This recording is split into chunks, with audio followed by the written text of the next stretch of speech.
मेरे सभी प्रियजनों और मेरी प्यारी सखियों को राधे राधे। आज अक्षय तृतीया का दिन है। इसकी बहुत महत्व है।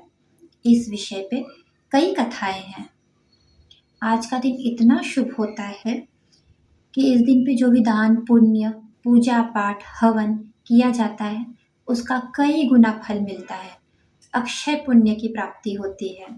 सुख शांति और समृद्धि बनी रहती है। इसलिए इस दिन दान जरूर करें और इस दिन की कथा जरूर सुने और कहें भी, विधि विधान से पूजा करें। तो चलिए आज अक्षय तृतीया की कथा प्रारंभ करते हैं। अक्षय तृतीया की एक कथा के अनुसार प्राचीन काल में एक धर्मदास नाम का एक वैश्य था। धर्मदास अपने परिवार के साथ एक छोटे से गांव में रहा करता था। वह बहुत ही गरीब था।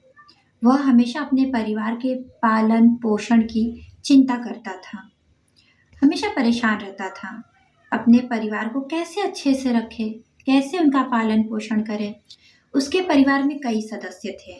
धर्मदास बहुत धार्मिक प्रवृत्ति का व्यक्ति था। उसका सदाचार तथा देव एवं ब्राह्मणों के लिए उसकी श्रद्धा अत्यधिक प्रसिद्ध थी।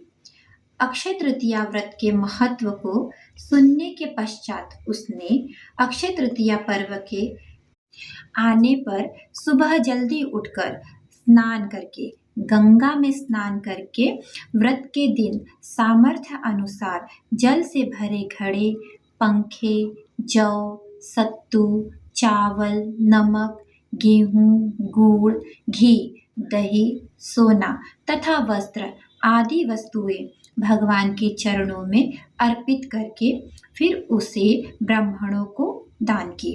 यह सब दान देखकर धर्मराज के परिवार वाले तथा उसकी पत्नी उसे टोकने की कोशिश करते। उन्होंने कहा कि अगर धर्मदास इसी प्रकार सब कुछ दान दे देगा तो उसके परिवार का पालन पोषण कैसे होगा।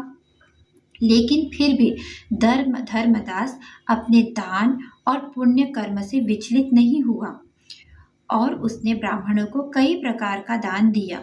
उसके जीवन में जब भी अक्षय तृतीया का यह पर्व आता, वह विधि विधान से पूजा करता, दान देता, ब्राह्मणों की सेवा करता, जो भी धार्मिक कार्य है वो सब करता।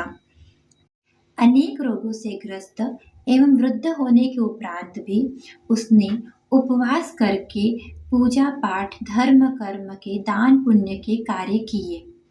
यही धर्मदास वैश्य अगले जन्म में कुशावती के राजा हुए। मान्यता है कि अक्षय तृतीया के दिन किए गए दान पुण्य पूजन के कारण यह अगले जन्म में बहुत धनी और प्रतापी राजा बने। यह इतना धनी और प्रतापी राजा थे कि त्रिदेव तक इनके दरबार में अक्षय तृतीया के दिन ब्राह्मण का वेश धारण करके आते थे और यज्ञ में शामिल होते थे। अपनी श्रद्धा और भक्ति का उसे थोड़ा भी घमंड नहीं था।